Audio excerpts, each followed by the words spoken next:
Assalamualaikum warahmatullahi wabarakatuh. Perkenalkan, nama saya Haikal Nafis Isfahani Bawah dengan NIM 152115 dari kelas Hukum Acara Peradilan Tata Usaha Negara A. Di sini saya akan menjelaskan dari jawaban atas soal ulangan akhir semester Habtun. Yang pertama, nomor 1, yaitu jelaskan apa dan bagaimana saja yang dilakukan hakim dalam melaksanakan tugas di Pengadilan Tata Usaha Negara.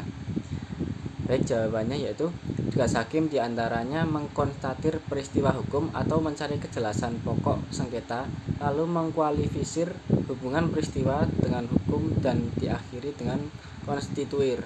Kemudian selain itu ada penjelasan lain mengenai tugas hakim, itu seperti pada proses dismisal.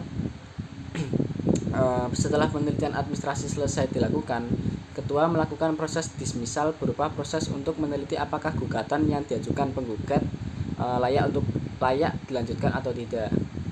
Kemudian pemeriksaan dismisal ini dilakukan secara singkat dalam rapat permusyawaratan oleh ketua, dan ketua dapat menunjuk seorang hakim sebagai reporter atau raportir. Kemudian dalam pemeriksaan persiapan, sebelum pemeriksaan pokok sengketa dimulai, hakim wajib mengadakan pemeriksaan persiapan untuk melengkapi gugatan yang kurang jelas. Tujuan pemeriksaan persiapan ini adalah untuk mematangkan perkara. Dalam hal ini juga dapat dilakukan pemeriksaan setempat. Majelis hakim dalam melakukan pemeriksaan setempat tidak selalu harus dilaksanakan lengkap, cukup oleh salah seorang anggota yang khusus ditugaskan untuk melakukan pemeriksaan setempat. Penugasan tersebut dituangkan dalam bentuk penetapan. Lalu dalam persidangan, dalam pemeriksaan persidangan, ketua majelis atau hakim memerintahkan panitera memanggil para pihak untuk pemeriksaan persidangan dengan surat tercatat. Jangka waktu antara pemanggilan dan hari sidang tidak boleh kurang dari 6 hari, kecuali harus diperiksa dengan acara cepat. Kemudian apabila dipandang perlu, hakim berwenang memerintahkan kedua belah pihak yang bersengketa datang menghadap sendiri ke persidangan sekalipun sudah diwakili oleh seorang kuasa. Dalam pemeriksaan dengan acara biasa, pengadilan memeriksa dan memutus sengketa tun dengan 3 orang hakim, sedangkan dengan acara cepat dengan hakim tunggal. Pemeriksaan sengketa tun dalam persidangan dipimpin oleh hakim ketua sidang. Hakim ketua sidang wajib menjaga supaya tata tertib dalam persidangan tetap ditaati setiap orang dan segala perintahnya dilaksanakan dengan baik. Untuk keperluan pemeriksaan, hakim ketua sidang membuka sidang dan menyatakan terbuka untuk umum. Apabila majelis hakim memandang bahwa sengketa yang disidangkan menyangkut ketertiban umum atau keselamatan negara, maka persidangan dapat dinyatakan tertutup untuk umum. Namun putusan tetap diucapkan dalam persidangan yang terbuka untuk umum. Dalam hal penggugat atau kuasanya tidak hadir di persidangan pada hari pertama dan pada hari yang ditentukan, dalam panggilan kedua tanpa alasan yang dapat dipertanggungjawabkan, meskipun setiap kali dipanggil dengan patut, gugatan dinyatakan gugur dan penggugat harus membayar biaya perkara. Dalam hal tergugat dan kuasanya tidak hadir di persidangan 2 kali sidang berturut-turut dan atau tidak menanggapi gugatan tanpa alasan yang dapat dipertanggungjawabkan meskipun setiap kali telah dipanggil dengan patut, maka hakim ketua sidang dengan surat penetapan meminta atas tergugat memerintahkan tergugat hadir dan atau menanggapi gugatan. Dalam hal setelah lewat 2 bulan sesudah dikirimkan dengan surat tercatat penetapan tersebut tidak terima berita baik dari atasan tergugat maupun dari tergugat, maka hakim ketua sidang menetapkan hari sidang berikutnya dan pemeriksaan sengketa dilanjutkan menurut acara biasa tanpa hadirnya tergugat. Pemeriksaan sengketa dimulai dengan membacakan isi gugatan dari surat yang memuat jawaban oleh hakim ketua sidang, dan jika tidak ada surat jawaban, pihak tergugat diberi kesempatan untuk mengajukan jawabannya. Hakim ketua sidang memberikan kesempatan kepada kedua belah pihak untuk menjelaskan seperlunya hal yang diajukan oleh mereka masing-masing.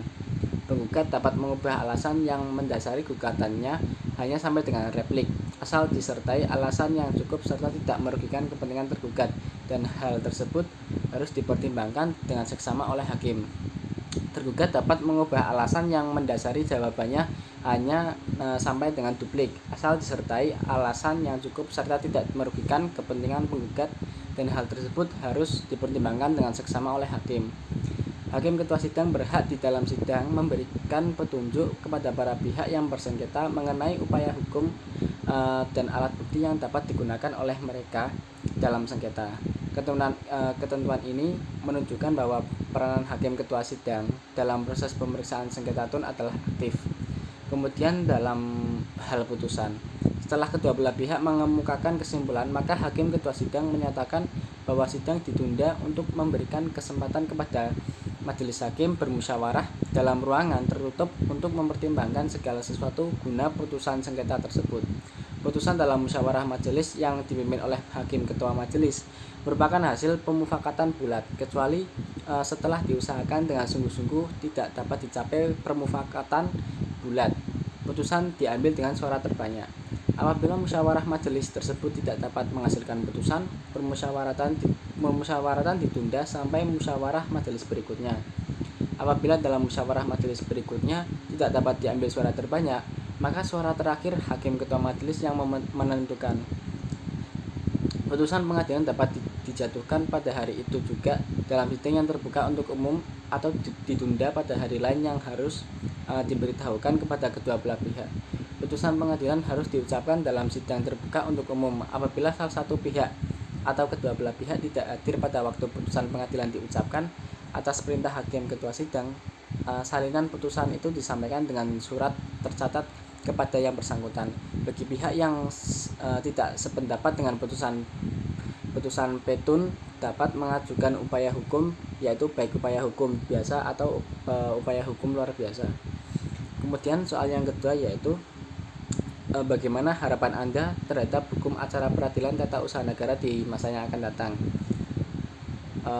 Harapan saya terhadap hukum acara peradilan tata usaha negara di masa depan yang akan datang mencakup beberapa aspek penting yang dapat meningkatkan efisiensi, transparansi, dan keadilan dalam penyelesaian sengketa administrasi negara.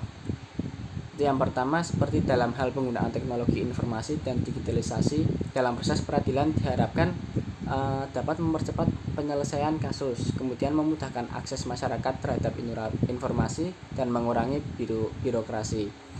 Kemudian diharapkan juga adanya peningkatan kualitas dan profesionalisme hakim serta aparat peradilan melalui pendidikan dan pelatihan yang berkelanjutan. Lalu diharapkan pula proses peradilan lebih transparan dan akuntabilitas, karena proses peradilan yang lebih transparan dan akuntabel ini akan meningkatkan kepercayaan publik. Publikasi putusan dan proses persidangan yang dapat diakses oleh masyarakat merupakan langkah penting dari arah ini. Diharapkan pula untuk meningkatkan pelayanan kepada masyarakat dengan memberikan bantuan hukum gratis atau subsidi bagi yang kurang mampu, serta memperbaiki sistem pengaduan dan pemrosesan sengketa. Lalu diharapkan pula meningkatkan kerjasama antara peradilan tata usaha negara dengan institusi pemerintah lainnya untuk memastikan pelaksanaan putusan pengadilan dan meningkatkan efektivitas penegakan hukum.